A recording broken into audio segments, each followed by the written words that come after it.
महान चिंतक भारतीय जनसंघाचे संस्थापक पंडित दीनदयाळ उपाध्याय यांचा जन्मशताब्दी वर्ष शिर्डी शहरामध्ये साजरा करण्यात आला।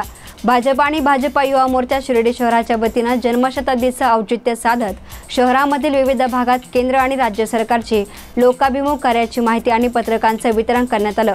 यावेळी भाजप आणि भाजपा युवा मोर्चाचे ज्येष्ठ नेते, पदाधिकारी, कार्यकर्ते आणि कार्यविस्तार योजनेमधील विस्तारक आणि पालक हजर होते। कोपरगाव तालुक्यातील श्री क्षेत्र संवत्सर येथील नवसाला पावणाऱ्या हनुमान मंदिर मित्र मंडळाचे सर्व सहकारी गेल्या 4 वर्षांपासून गोदावरी नदीपात्राची स्वच्छता करत आहेत। यात विशेषतः अंत्यविधी, दशक्रियाविधीनंतर नदीपात्रामध्ये तसेच खडकावर पडलेला अस्तव्यस्त कचरा एकत्र करून तो जाळून टाकण्यात येतो। स्वतःच्या घरापासून प्रत्येकाने स्वच्छता अभियान सुरू करावा असं आवाहन देखील या पावन हनुमान मित्र मंडळाच्या वतीने करण्यात आलं। पुण्यश्लोक अहिल्याबाई होळकर यांनी गोरगरीब आणि सर्वसामान्यांच्या कल्याणासाठी आपले आयुष्य वेचले। रस्ते, पूल, घाट, धर्मशाळा, विहिरी, तलाव, वृक्षारोपण यांसारखे कार्यक्रम राबवून त्यांनी बेरोजगारांना रोजगार उपलब्ध करून दिला। तीर्थयात्रास्थळी धर्मशाळा बांधून अन्नदानाला विशेष महत्त्व दिलं असं प्रतिपादन भाजपाचे तालुकाध्यक्ष शरद थोरात यांनी केलं।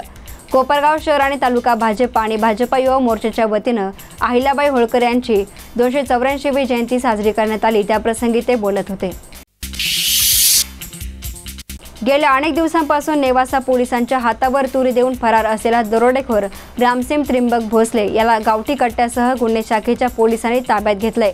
सदर आरोपी नेवासा पोलीस स्टेशनमधील गुन्हा भादवी कलम 397, 266, 395 या गुन्ह्यामध्ये हवा होता।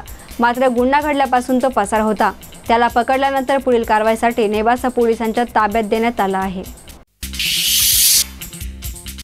मोटरसायकलची चोरी करणाऱ्या सराईत गुन्हेगारांना नगरस्थानिक गुन्हे शाखेकडून जेरबंद करण्यात आले। यात समीर हसराज शेख आणि अमोल बाळासाहेब जाधव या दोघांना अटक करण्यात आली असून त्यांच्याकडून वेगवेगळ्या कंपनीच्या तब्बल 10 मोटरसायकली ताब्यात घेण्यात आल्या आहेत। हस्तगत केलेल्या मोटरसायकली आणि आरोपी यांना राहुरी पोलिसांकडे पुढील कारवाईसाठी ताब्यात देण्यात आलं आहे।